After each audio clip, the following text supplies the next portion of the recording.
Hola, ¿cómo están? Bienvenidos a otro episodio de Aprendiendo desde Adentro. Hoy tengo la presencia de Santiago Brad, que es el fundador y director de MindLife Neuroscience Consulting en Singapur. A Santiago lo conocí cuando hice mi curso de neurofeedback y mapeo cerebral, lo cual vamos a platicar un poquito de esto en este episodio. Él tiene más de 15 años de experiencia en el campo de biofeedback, neurofeedback y 10 años haciendo mapeo cerebral.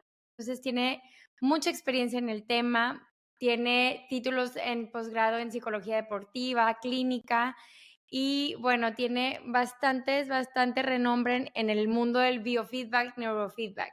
Hoy lo quise invitar a este episodio para que podamos conversar un poquito más sobre qué es el mapeo cerebral, cómo podemos entrenar nuestro cerebro, qué áreas son las más importantes en esta nueva era donde podemos usar la tecnología para ayudarnos a tener una mejor salud mental.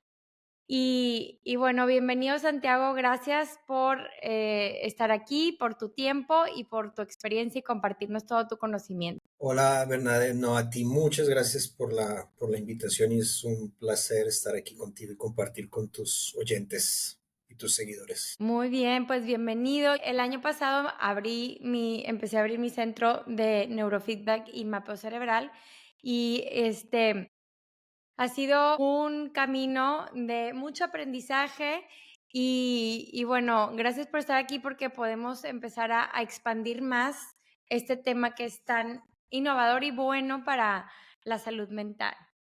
Entonces, vamos a empezar por el inicio. ¿Cómo podrías explicarnos qué es el mapeo cerebral y cómo ha ido evolucionando a través de los años? Bien, el mapeo cerebral es esencialmente una herramienta de valoración de la actividad del cerebro, del rendimiento del cerebro y de la salud del cerebro. Es un mecanismo, es una valoración no invasiva en la cual no se está introduciendo nada al cerebro en la forma de inyecciones, electricidad, calor, frío. Solamente se coloca un gorro o un casco en la cabeza de la persona y se recolecta la actividad eléctrica del cerebro que se llama el electroencefalograma. Y esa actividad eléctrica del cerebro nos muestra, nos habla del cerebro de esa persona. Cómo está su sueño, cómo está su memoria, cómo está su procesamiento, la velocidad de procesamiento, si está teniendo dificultades académicas, si está teniendo dificultades emocionales, si no está durmiendo bien, si padece de síntomas de ansiedad, de síntomas de depresión. Pero de otro lado, también nos ayuda a ver cómo podemos optimizar el rendimiento y la salud de ese cerebro para tener una mejor salud mental, mejor salud física y una mejor calidad de vida.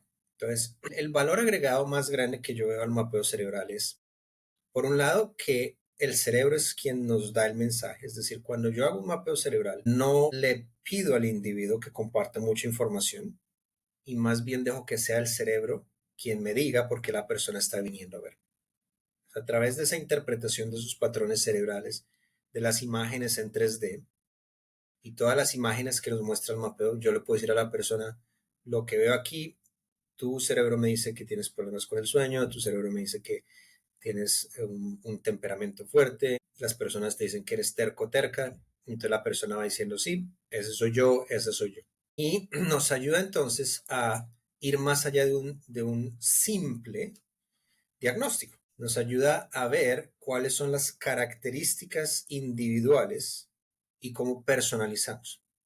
La depresión, por ejemplo, es una categoría diagnóstica muy amplia, pero dentro de la depresión hay diferentes manifestaciones para los individuos. Dos individuos con depresión no siempre, o tres individuos con depresión, o 20 individuos con depresión, o con ansiedad, o con cualquier otra condición, no tienen la misma manifestación en términos de su actividad cerebral, pero en términos de cómo lo procesan, cómo lo interpretan y cómo se comportan. Entonces, lo que hacemos es, la persona me dice, a mí me diagnosticaron con TDAH, trastorno déficit de atención con hiperactividad. Ok, pero ¿qué significa eso? Que alguien tomó un libro y entonces empezó a ver qué síntomas. Si usamos ese modelo, todas las personas somos diagnosticables con más de un trastorno. Claro. Cuando en realidad, si la persona cumple con un diagnóstico de TDAH, ¿por qué se da ese TDAH?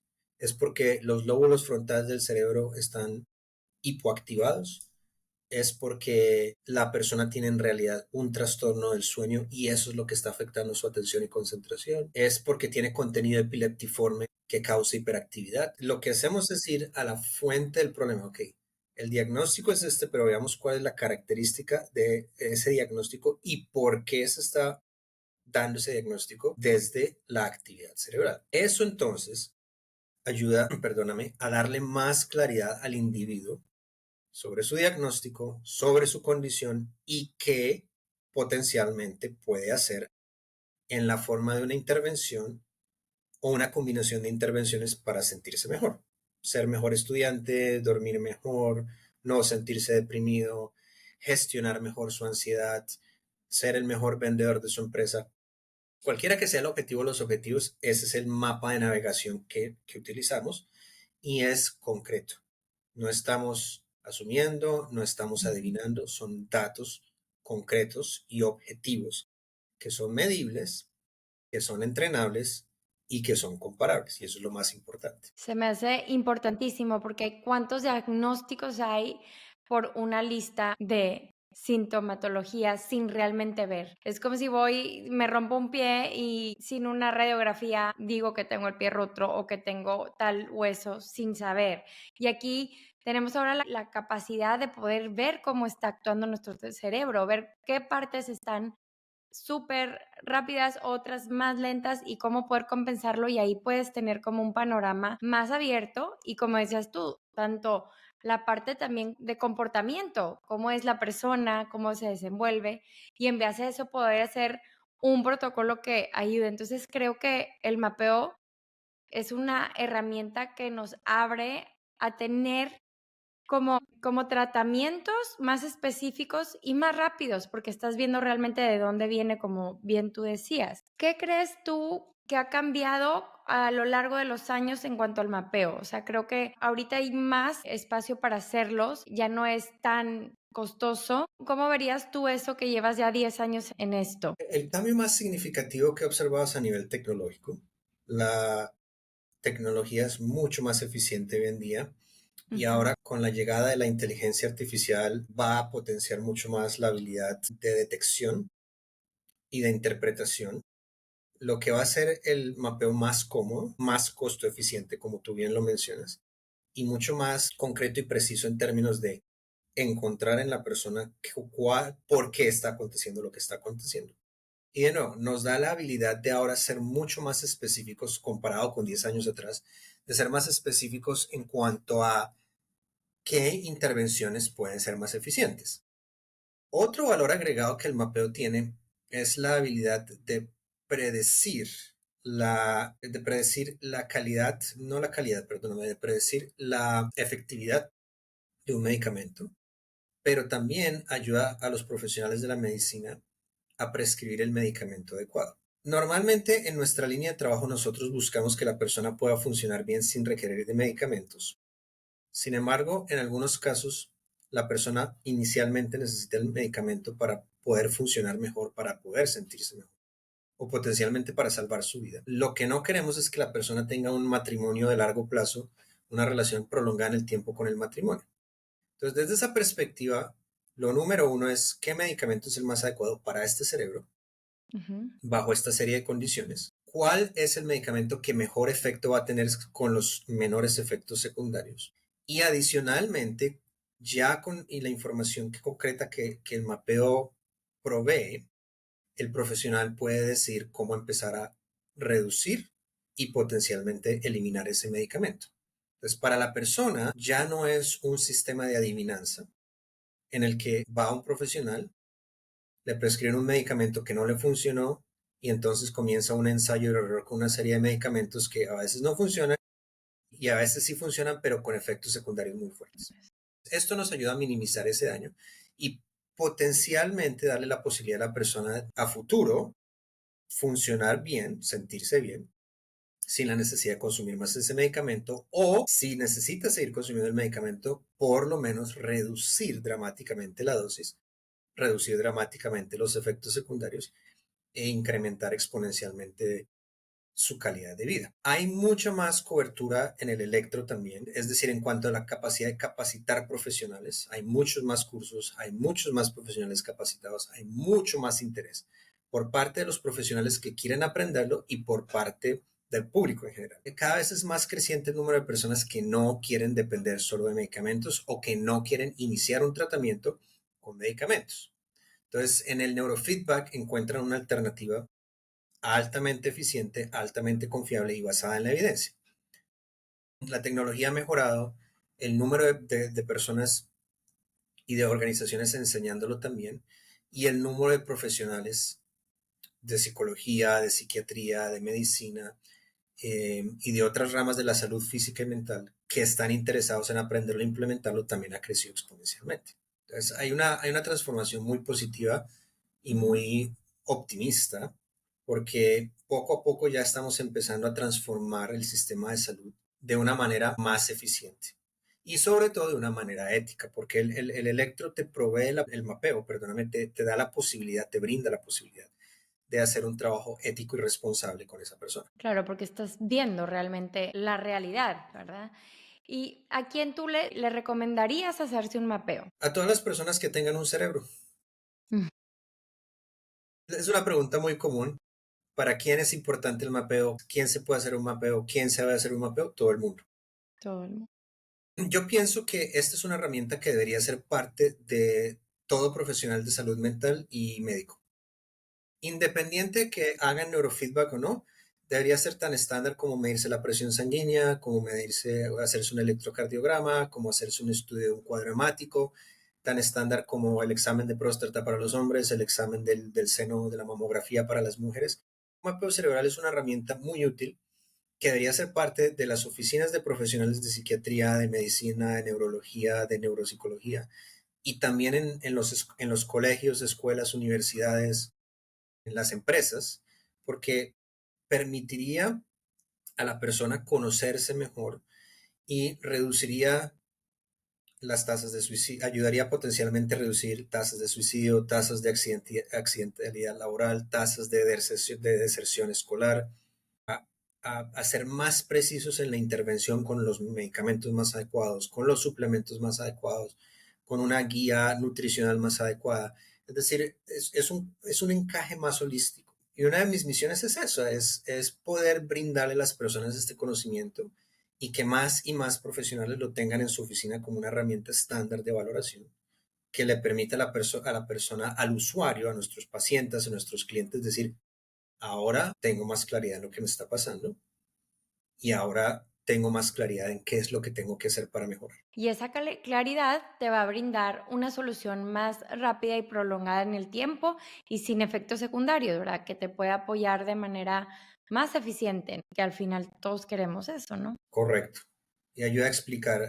Algo que me gusta mucho de la reacción de las personas cuando les retroalimento el mapeo es la reacción que tienen de sentirse tranquilos, de saber que lo que les está pasando no es un imaginario y no lo están haciendo porque son dramáticos o quieren llamar la atención, que les está aconteciendo porque el cerebro está desregulado.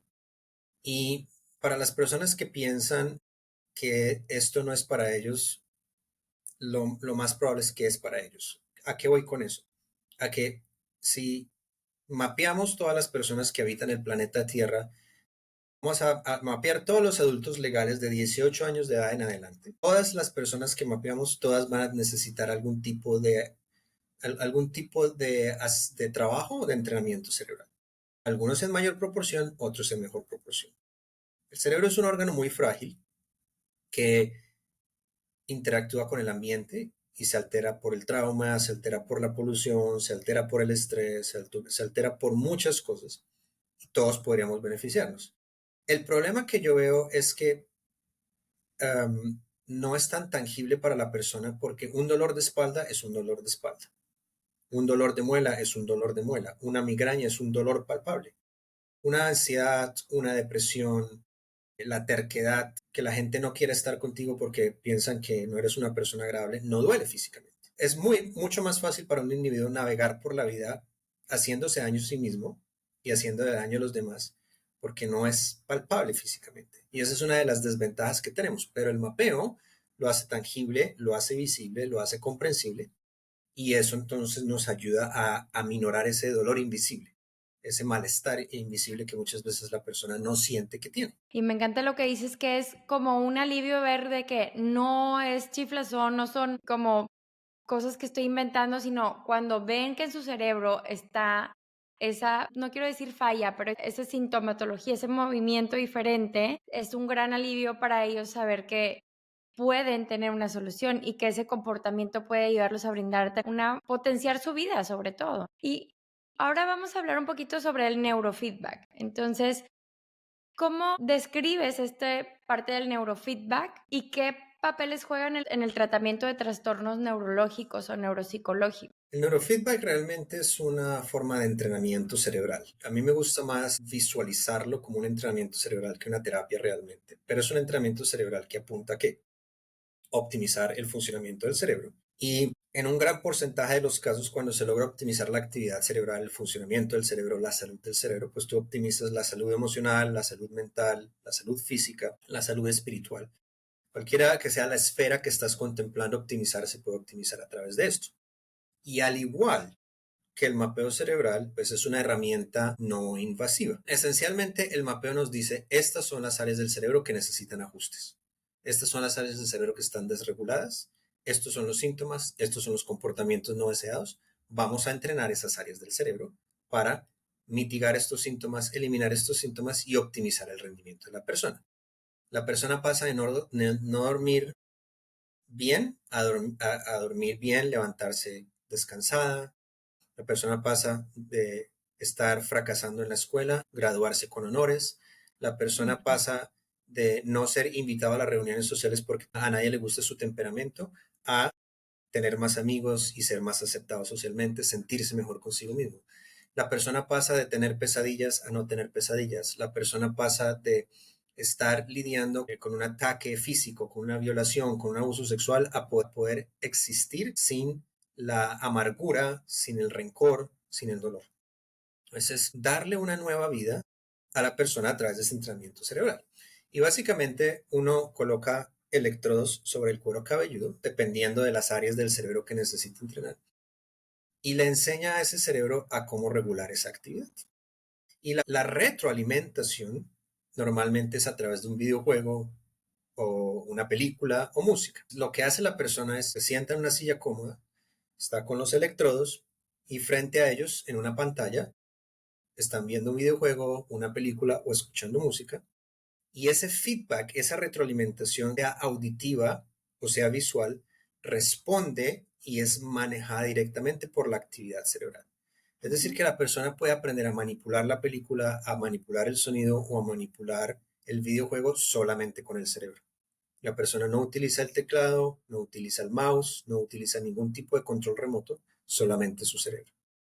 Y lo que hacemos es entrenar ese cerebro para modificar la conectividad y enseñarle neuroplasticidad que le enseña una nueva destreza. Eso es un entrenamiento en destrezas. ¿Cuál es la destreza?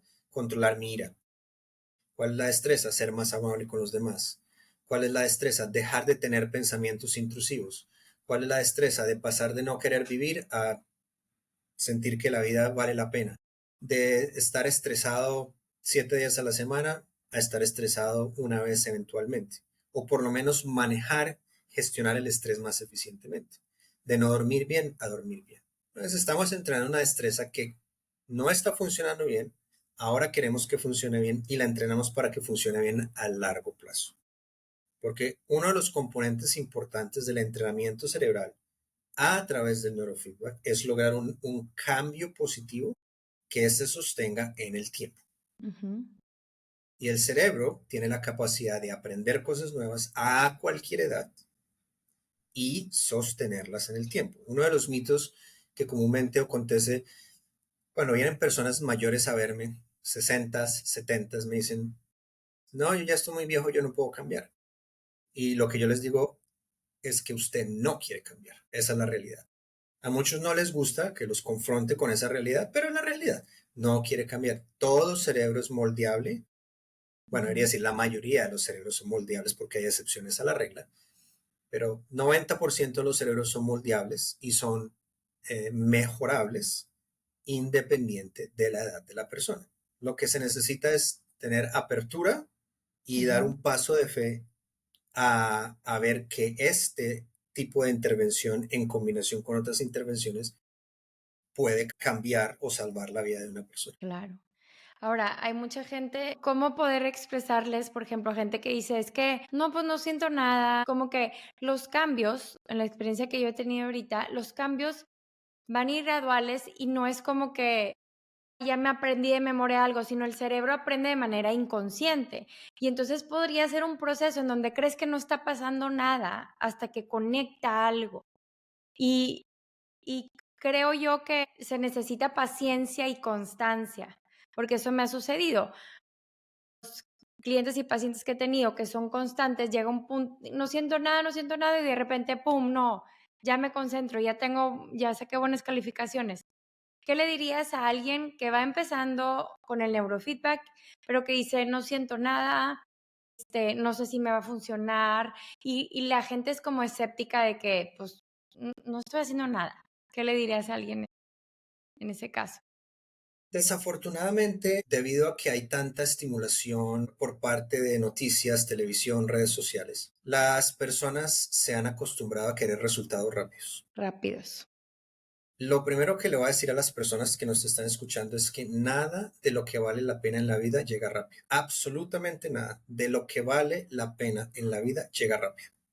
El dinero, un cambio físico, un cambio mental, una casa más grande, nada llega rápido. A no ser que uno escoja hacerlo ilegal e inmoralmente, pero eso trae unas consecuencias. Ningún cambio que vale la pena en la vida llega rápido.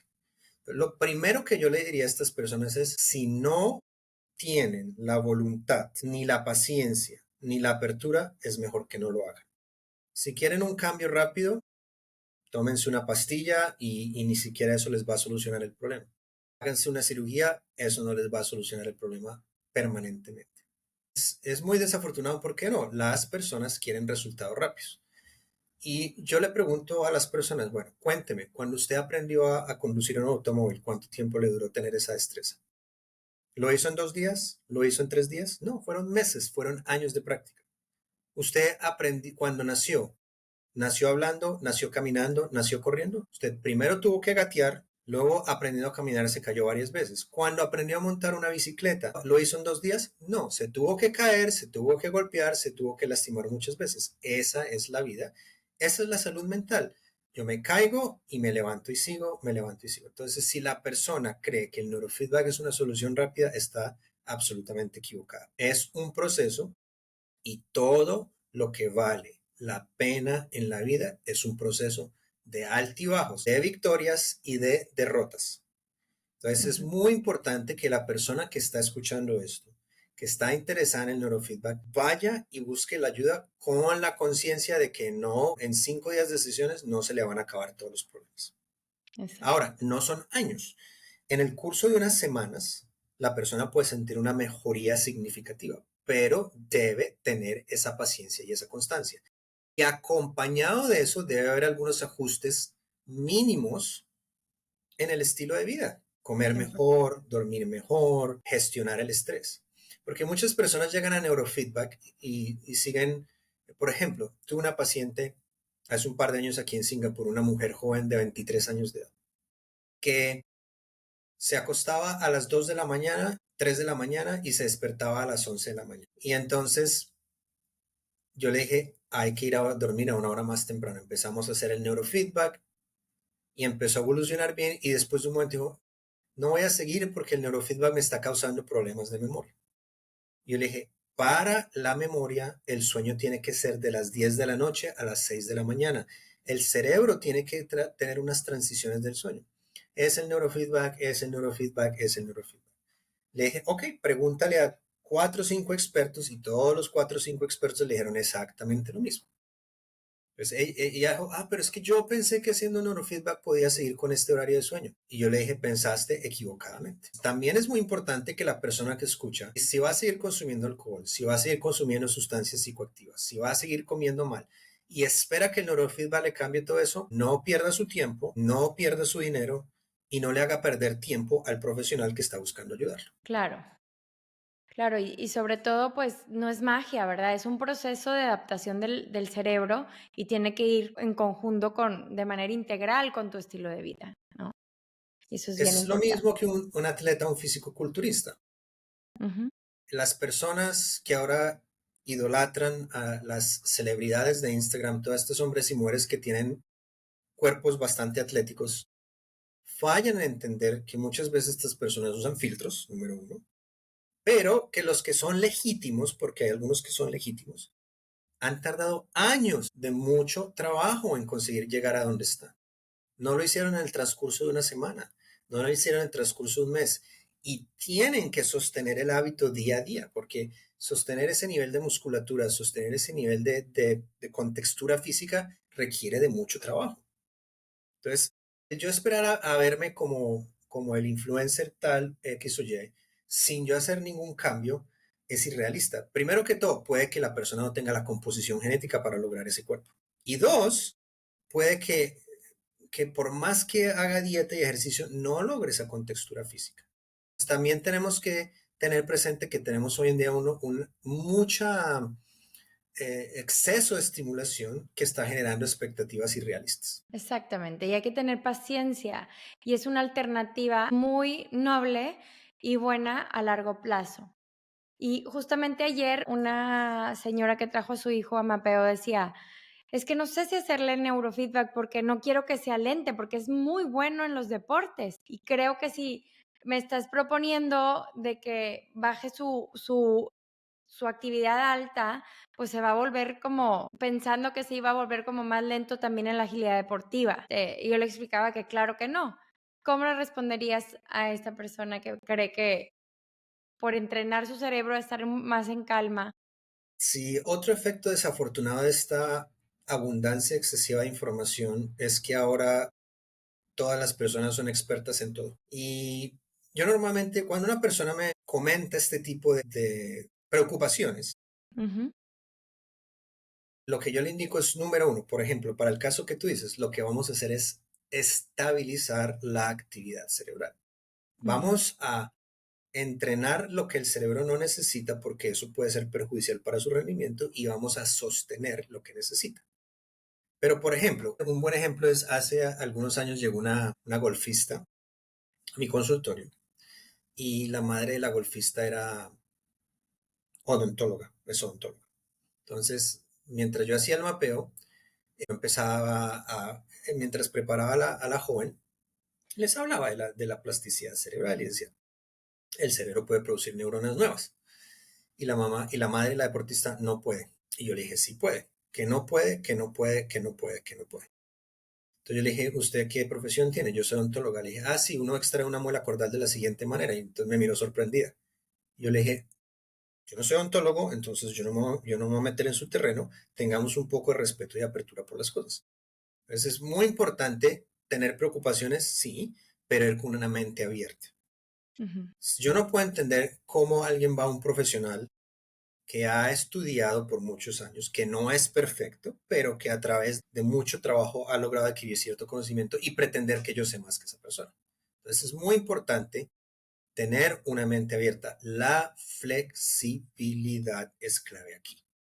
Y la flexibilidad es clave para todo tipo de aprendizaje.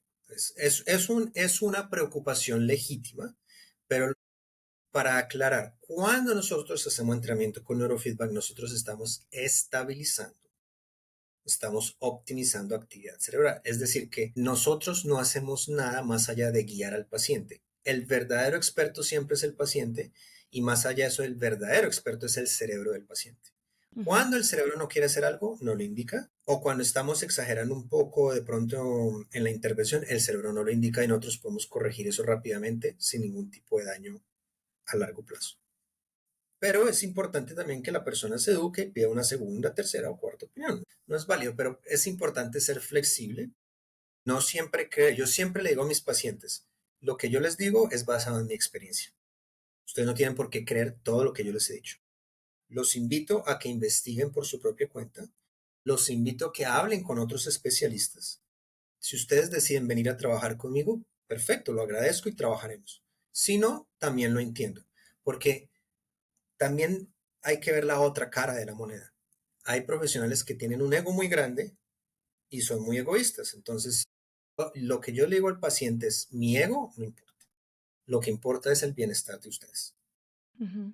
Si yo veo que ustedes van a ir a un otro profesional y tengo celos, no trabajen conmigo, porque mi ego no tiene nada que ver con esto. Lo que tiene que ver es que ustedes reciban la mejor intervención posible, con la mejor atención posible, con la mejor información posible, de manera ética y de manera responsable. Ujú. Sí, creo que es importantísimo como quedarte en tu nicho de conocimiento, ¿verdad? No querer, y cuando no sabes algo, expresarlo, pero tener esa confianza de que quién es el experto. Y como dices tú, el real experto es el cliente porque es el que está viviendo eso. Y muchas veces yo digo eso, no le crean a nadie, sino experimentenlo y vívanlo por sí mismos para que puedas tener una real experiencia. Y sobre todo, pues tener confianza y paciencia en el proceso, que eso es lo más importante. Mucha paciencia y mucha confianza, ¿sí? Porque querer los resultados rápido se interpone y es un obstáculo muy grande. Exacto. Y aparte, lo rápido ahorita son, como decías, o sea, una pastillita que te pueda sacar adelante en el momento, pero que pueda tener efectos secundarios peores o es como adicción a ese tipo de medicamentos y demás. ¿Qué otro mito sobre mapeo o neurofeedback te gustaría desmentir? Algo que escuchas seguido. Sí, bueno, el más común es la edad. De nuevo, las personas mayores piensan que ya a cierta edad ya no van a aprender y eso es totalmente falso. De pronto necesitan un poco más de trabajo, un poco más de esfuerzo, seamos justos, pero pueden ayudarse a cambiar. Entonces esa flexibilidad es importante. El otro mito muy común es que el neurofeedback es un placebo. Ujú, Pues básicamente es como la pastilla de azúcar que le das al paciente y le dices que es una aspirina y se le quita el dolor de cabeza. ujú, ¿El neurofeedback puede ser placebo? Sí, pero si está hecho, si está administrado por un profesional con buenas calificaciones, con buena experiencia, que hace las cosas responsablemente, es una terapia que funciona y hay evidencia que lo apoya. ¿Funciona en todos los casos? Desafortunadamente no. No, no, ese es otro mito, que el neurofeedback es 100% efectivo para todas las personas. No es cierto. Yo en mi carrera he hecho neurofeedback con personas a las que desafortunadamente no les ha funcionado. Y no tenemos realmente una forma de saber si va a funcionar o no, a no ser que comencemos un entrenamiento. Pero eso es lo mismo, cuando yo voy al gimnasio, no hay garantía de que en 6 meses yo me voy a ver más musculoso. Mi entrenador y yo hacemos todo el trabajo posible y vamos viendo unos resultados. ¿Son los resultados que yo quería? No, pero hay resultados. Entonces, es muy importante entender, no funciona en el 100% de los casos, pero no es un placebo, es una intervención, es una terapia, es un entrenamiento que tiene resultados reales y medibles. ¿Cómo lo podemos medir? Con pruebas psicométricas, lo podemos medir con un mapeo antes y un mapeo después, lo podemos medir con una resonancia magnética antes, una resonancia magnética después. Hay muchas formas de objetivamente medir. Otro mito que es muy grande es que el neurofeedback no es más eficiente que los medicamentos. En muchos casos sí lo es. sí. En muchos casos es necesario que la persona tenga el medicamento y puede comenzar un entrenamiento con neurofeedback, una intervención con neurofeedback, aún así esté consumiendo los medicamentos. Pero tampoco es cierto que el neurofeedback elimina los medicamentos en el 100% de los casos. Hay medicamentos que una persona médicamente necesita consumir para salvar su vida, pero con neurofeedback puede dramáticamente reducir la dosis de esos medicamentos para reducir la interacción negativa y los efectos secundarios. Entonces, de esa manera se le optimiza la calidad de vida a las personas. Y no todas las modalidades de neurofeedback que están ofreciéndose en el mercado son realmente neurofeedback. Sí. Hay unas que no quiero mencionar porque no quiero realmente entrar en controversia, pero lo que sí quiero decirle a la persona es que cuando una persona está interesada en neurofeedback, haga bien su investigación. Sí. Yo, Santiago Orán, les voy a decir desde mi opinión, qué tipo de equipamientos y qué tipo de calificaciones debe tener una persona que hace neurofeedback. Ujú. Puede que no sean las únicas ni sean las más válidas, pero es de mi experiencia. Número uno, que sea un profesional de la salud, un psicólogo, un fisioterapeuta, un odontólogo, un enfermero, porque es una persona que ha estudiado para comprender cómo funciona el cuerpo humano. ¿Okay? Si es un coach, hay muchos coaches que hacen neurofeedback. Yo no estoy totalmente en contra de eso, estoy en contra de los que hacen intrusismo, de los coaches que hacen terapia psicológica sin tener un entrenamiento de la mano con el neurofeedback. Porque ha habido casos de personas que se han quejado que han tenido resultados negativos. Claro. Entonces, Perdón que te interrumpa ahí. Yo que me gradué de psicología hace muchos años y ahorita ya terminé mi maestría en neuropsicología. Cuando hice el entrenamiento para neurofeedback, dije, hubiera estado perdida aún siendo psicóloga, queriéndome meter a esto sin conocer el cerebro como se debe de conocer. Entonces, no me puedo imaginar cómo alguien que no ha estudiado específicamente el cerebro, así como yo que en neuropsicología es casi que neurología, o sea, ver todas las partes del cerebro, ¿cómo pretendes sanar algo que no conoces? O sea, aún cuando ya eras psicóloga. Entonces, siento que es un tema delicado porque el conocer el cerebro es algo súper complejo y para que sea efectiva la terapia bueno, el entrenamiento más bien, hay que entender qué áreas hacen qué, por qué y todas las conectividades que hay entre el cerebro. O sea, es algo súper complejo que no cualquiera tiene la capacidad y el conocimiento para manejar esto. así es. Entonces, más allá de eso, también es ser un profesional de la salud y haber hecho el entrenamiento y certificarse en neurofeedback. Ahora, voy a ser justo y también voy a decir, hay profesionales certificados que no hacen las cosas inodinamente. Manzanas podridas las hay en todas las profesiones, Ujú, desafortunadamente. Pero el certificarse garantiza que la persona ha trabajado con personas que han tenido experiencia, que se ha dado al aprendizaje y se ha dado a hacerlo de una manera más ética y responsable. Entonces, siempre que la persona busque en Internet neurofeedback y aparezca un listado de profesionales en su zona geográfica, ya me pregunte, ¿usted tiene certificación o no tiene certificación? ujú. ¿Cuál es su profesión?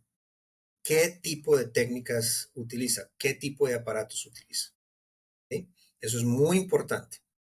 Me pasó el año pasado, si no estoy mal, antepasado, hice un webinar sobre trauma. Y después del webinar, yo dejé mis datos de contacto, mi correo electrónico. Entonces una persona me escribió y me dijo, quisiera poder hablar con usted porque quiero hacer unas preguntas. Entonces nos reunimos por Zoom y esta persona está en Canadá, si no estoy, o estaba en Canadá en ese momento, y me dijo, mire, he hecho tantas sesiones de neurofeedback con el aparato X. Y yo le contesté, en mi opinión personal, ese no es un aparato idóneo. Entonces esta persona tuvo una reacción, es que ustedes los profesionales de neurofeedback son muy arrogantes y ustedes siempre se creen mejor que los demás. Este aparato ha cambiado mi vida y me colgó la llamada. Ok, está bien, tuvo una reacción, no lo tomo personal. Unos meses después vuelve y me contacta y me dice, Santiago, ¿tú conoces algún profesional en neurofeedback? Y le dije, pero yo pensé que usted estaba contenta con el equipo X. Y me dijo, no, tuve una muy mala experiencia en la que tuve una crisis y mi terapeuta, y digo terapeuta entre comillas, ya te voy a contar por qué. Y mi terapeuta tuvo que llamar al 911 porque tuvo una crisis suicida.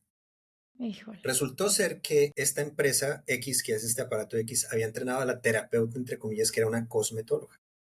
híjole, no puede ser. Con todo el respeto por los cosmetólogos, yo no sé nada de cosmetología, yo no me voy a poner a hacer cosmetología porque puedo hacerle daño a alguien. Eso requiere un entrenamiento, requiere una certificación, requiere una experiencia. Entonces esta cosmetóloga compró este equipo X, la empresa X la entrenó y esa fue la consecuencia. Entonces esta persona que unos meses antes me ha dicho, ustedes son unos arrogantes, tuvo que atravesar esta experiencia para poder entender eso. Ujú, Es muy importante que el profesional tenga unas certificaciones y adicional que use unos equipos que cumplen con los requerimientos. Es el mismo caso que vemos en las noticias en México, en Colombia, en Estados Unidos. Mujer De 20 años se hizo una liposucción en una clínica clandestina y murió. El médico se fue al país X a hacer un curso de una semana, estableció una clínica en el garaje de su residencia, estaba haciendo cirugías y como consecuencia la persona murió. Claro. Cuando se trata del cerebro hay que tener exactamente el mismo cuidado, que la persona haya tenido experiencia, que se haya supervisado, que aprenda constantemente. Yo llevo básicamente 13, 14 años ya viendo mapeos cerebrales y todavía sigo aprendiendo. Y todavía sigo supervisándome con otras personas y todavía sigo asistiendo a conferencias y todavía sigo asistiendo a cursos. Aunque yo lo enseño, también necesito aprenderlo de otras fuentes. Y eso es lo más importante, que la persona esté en constante aprendimiento y que utilice estos equipos.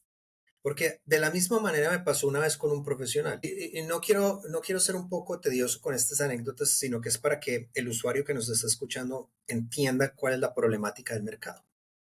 Me contacta un psicólogo cuando vivía en Colombia y me dice, de otra ciudad de Colombia, me dice, Santiago, yo vi su canal de YouTube, me compré este equipo que hace mapeo cerebral y quisiera que usted me diera la experiencia. Entonces yo vi el equipo, es un equipo X, y le dije, mire, yo sé de este equipo, no lo he utilizado, pero permítame, le voy a enviar videos del equipo y los equipos que yo utilizo para que usted compare. Le mandé los videos, le envié los videos, un par de días después me responde y me dice, usted compró un Ferrari y a mí me vendieron una carroza. Me siento engañado. Muchas veces la persona no hace la tarea de investigar y también compra cualquier equipo, especialmente si es económico, y comienza a hacer neurofeedback. Entonces, desafortunadamente la legislación no es muy potente para los usuarios. Usted quiere hacer neurofeedback, investigue muy bien a su potencial terapeuta. Y si no, pregunte en los foros. Y yo que diría que también en cualquier psicólogo, que también cuestionen, o sea, cualquier profesional de la salud, cuestionen cuál es su formación, cuál es el tipo de terapia. Lamentablemente, por ejemplo, en México no está tan regulado eso y justo hablaba con una amiga hoy, no hay regulación y cualquiera va y dice que es psicólogo y que es terapeuta y no sabe ni lo que está haciendo. Entonces, sí es importante como cuestionar un poquito más sobre esto. Correcto. Pero hablemos de lo bonito de esto. Dime alguna anécdota positivo que hayas visto un cambio gracias al neurofeedback. Hace unos años me contacta un hombre, un joven, en esa época él tendría unos 30 años tal vez, y me dice, yo estoy involucrado en el atentado al Club El Nogal. El Club Nogal es un club social para personas de altos recursos económicos en Bogotá, y ese club fue atacado en un ataque terrorista. Un carro bomba explotó en ese club y él fue víctima de ese ataque terrorista. El hermano de él falleció en ese ataque y él estuvo a punto de fallecer. Y él tuvo que volver a aprender a leer, tuvo que volver a aprender a escribir, tuvo que aprender a volver a ir al baño, porque el daño cerebral fue bastante difícil. Y comenzamos a trabajar con él, sesiones diarias. Yo trabajé con él aproximadamente unos 3 años y hoy en día hizo una maestría en Harvard. Está Wow. casado, tiene su familia y vive una vida lo más saludable posible. Entonces, ese es el caso del que yo tal vez me siento más orgulloso y es creo que es el mejor testimonio de lo que el neurofeedback puede lograr. He tenido casos de epilepsia, 3, 4 casos de epilepsia que he trabajado en mi carrera, que hoy en día, la última vez que hicimos neurofeedback con ellos fue aproximadamente 4 o 5 años.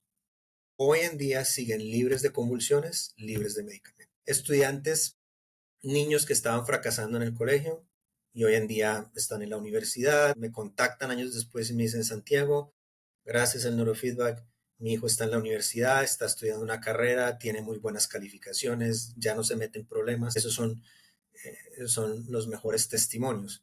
Cuando puedes salvar un matrimonio. Una vez estaba viendo una niña con agresividad, que terminamos descubriéndole epilepsia del lóbulo temporal. Pero una vez una mamá muy joven, ella tendría unos 32 años en esa época, llegó muy descompensada. Me dice, es que mi marido es muy abusivo verbalmente, no es violento físicamente, pero es abusivo verbalmente. Entonces yo le dije, pues hagámosle un mapeo. Él accedió y le descubrimos que había tenido una fractura de cráneo en el lóbulo temporal y eso era lo que le causaba la agresividad. Empieza a hacer neurofeedback, la agresividad disminuye y el matrimonio sigue, hoy en día siguen juntos. La niña libre de actividad epileptiforme revisada por el neurólogo oficialmente declara que está libre de actividad epileptiforme, no está necesitando medicamentos. Hoy en día la niña tiene más o menos 15 años, ya es una adolescente, y siguen viviendo una vida lo más normal posible, con los altibajos normales de la vida de nuestra especie humana, pero ya mucho más saludable. Personas que tenían migraña hoy en día no tienen migraña. Personas que tenían una migraña una vez a la semana, les da una migraña una vez cada 6 meses y les dura un día. Trabajé mucho con mujeres víctimas de abuso sexual. Una vez una de ellas me llegó a la sesión muy contenta y me dice, mira, yo estaba caminando por la calle y al otro lado de la calle, cuando giré a mirar, el hombre que me violó estaba allá. Y por primera vez no tuve un ataque de pánico. Por primera vez es como si yo nunca lo hubiera conocido. Yo Wow. sabía lo que él me hizo, pero no reaccioné con rabia, no reaccioné con dolor, no tuve un ataque de pánico, seguí mi vida normalmente. Wow, Pues control esas emocional. transformaciones son muy poderosas y las podemos lograr. Se requiere de paciencia, se requiere de esfuerzo, se requiere de trabajo duro. Afortunadamente, en mi carrera, las experiencias positivas, transformadoras, sobrepasan las negativas. ¿Ha habido negativas? Sí. ¿Ha habido personas que no les ha funcionado y terminan muy molestas? Sí. ¿Hay personas que no les ha funcionado y otras alternativas les funcionan mejor? También. No puedo pretender yo sentarme aquí a decir que el neurofeedback es la salvación para todos, pero para la gran mayoría de las personas lo puede ser. Para poner en referencia, ¿como cuántas sesiones logran ver un cambio? Obviamente depende de la persona, del cerebro, del caso, obviamente, pero en un promedio, ¿cuántas sesiones? Es una pregunta muy importante porque la mayoría de las personas cuando llegan a vernos a nosotros ya han estado sufriendo por muchos años, Ujú. no meses, años. Sí. Muchos desde la infancia y como adultos ya buscan hacer algo porque están desesperados. Ujú. Las personas comienzan a experimentar cambios hacia las primeras 10 o 15 sesiones, 20 Ujú. sesiones, que son más o menos 6 semanas de entrenamiento. Entonces, si comparamos 6 semanas de entrenamiento con años de sufrimiento, no es absolutamente nada. Algunas personas experimentan cambios desde la primera sesión. Yo he Ujú. tenido más o menos el 1% de las personas con las que yo he trabajado, me dicen que después de la primera sesión lograron dormir muy bien, que después de la primera sesión no se enojaron como se enojaban antes. Y ya obviamente no significa que una sesión es suficiente, significa que muy probablemente este cerebro va a responder bien y que necesitamos seguir entrenando en el tiempo. Entonces, pero si tomamos de nuevo años de sufrimiento con unas semanas que se requieren, está bien. Ya si es una epilepsia se puede llevar 2 o 3 años de tratamiento, pero de nuevo, todas estas personas que yo he trabajado 4 años después, libres de convulsiones, libres de medicamento. 4 años. Impresionante. ¿Mm? Y no lo digo yo, lo dicen los neurólogos, porque yo soy psicólogo. El neurólogo que los trata, el profesional de medicina, es quien los declara libre de convulsiones y es quien retira el medicamento. Excelente. Muy bien. Pues muchísimas gracias, Santiago. ¿Algo más que quieres agregar? No, básicamente si hay escepticismo. Para las personas que no sabían qué es neurofeedback, pueden investigarnos, compartir nuestras redes sociales, investigarlo por Claro. YouTube, por internet, con mucho gusto. Pueden contactarnos a través de redes sociales y nosotros les compartimos la información. Es básicamente si les den un paso de fe y que puede potencialmente ser muy útil para ustedes, pero ir con la apertura que se necesita y tener paciencia porque es un proceso y es un proceso con altibajos. Pero si la persona sabe pagar el precio, puede ser absolutamente transformador para su vida y decir que realmente vale la pena. 100% vale la pena. Claro que sí. Voy a poner todos tus datos en la descripción del episodio y si nos estás escuchando y crees que esto le pudiera servir a alguien más que tiene dudas sobre el mapeo cerebral, sobre neurofeedback, que crees que lo pueda apoyar en su proceso, en su vida, compartan ese episodio, pongan ahí, suscríbanse y evalúen el episodio. Eso nos sirve muchísimo. Y Santiago, muchísimas gracias por compartir. Esperamos seguir expandiendo esto del mundo de mapeo cerebral, de neurofeedback, por mejorar la salud mental de muchas personas y cambiar muchas vidas. Y muchísimas gracias por A ti, muchas gracias por la invitación, mucho gusto verte y un saludo para todos.